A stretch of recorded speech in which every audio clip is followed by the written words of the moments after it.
Good day. Today, we're briefly examining the crucial role of the community in the Philippine criminal justice system. While the police, courts, and prisons form the formal structure, the effectiveness of this system heavily relies on the active participation of various community elements. We'll explore the contributions of homes, churches, school, government initiatives, barangay, and mass media in shaping a safer and more just society. Government plays a vital role in coordinating and supporting community-based crime prevention and rehabilitation initiatives. This includes funding for community programs, implementing crime prevention strategies, and establishing partnerships with various community organizations. Government-led initiatives such as barangay watch programs, community policing, and restorative justice programs aim to foster the community, promoting a sense of shared responsibility in maintaining peace and order. Mass media, including radio broadcasting, has a powerful influence in shaping public opinion and awareness about crime and justice issues. Responsible reporting can educate the public about crime prevention strategies, promote understanding of the criminal justice system, and encourage community involvement in crime prevention efforts. Home is the foundational unit of society. A strong family structure characterized by positive parenting, open communication, and strong values plays a significant role in preventing crime.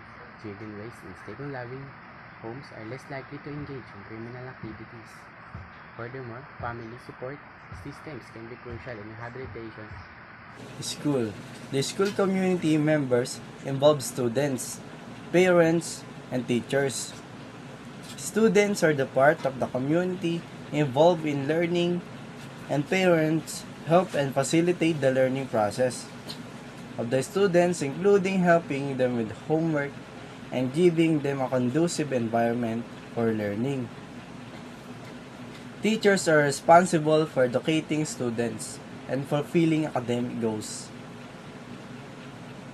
Barangay community is the smallest administrative and political unit in the Philippines. It serves as the basic building block of the country, local government system, and plays a vital role in governance, public service, and community development. The term barangay, organized from the word balangay and ancient Malay, both symbolizing how early Filipino. The lupon of barangay can only handle disputes that fall within its jurisdiction, such as conflicts involving residents of the same barangay or those not exceeding monetary limit set by the law. Criminal cases and disputes requiring higher legal authority are beyond its scope. The lupon ng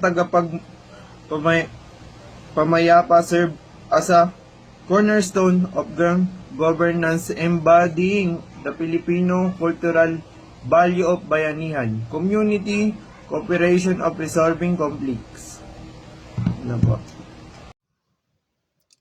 The church plays an important role by providing moral guidance and teaching values like justice and responsibility. It helps offenders change through counseling and faith-based programs and support them in returning society. The church also focuses on healing reconciliation between offenders, victims, and the community. It, it advocates for fairness in the justice system, offers support to victims and their families, and works on crime prevention, especially with at-risk youth. In conclusion to our report, the community component is indispensable to the success of the Philippine criminal justice system. The collective efforts of homes, churches, government, barangay, mass media, and are essential in creating a safe and just society by fostering strong family structures, promoting ethical values, implementing effective community programs, and engaging in responsible reporting. We can collectively contribute to a more peaceful and equitable Philippines.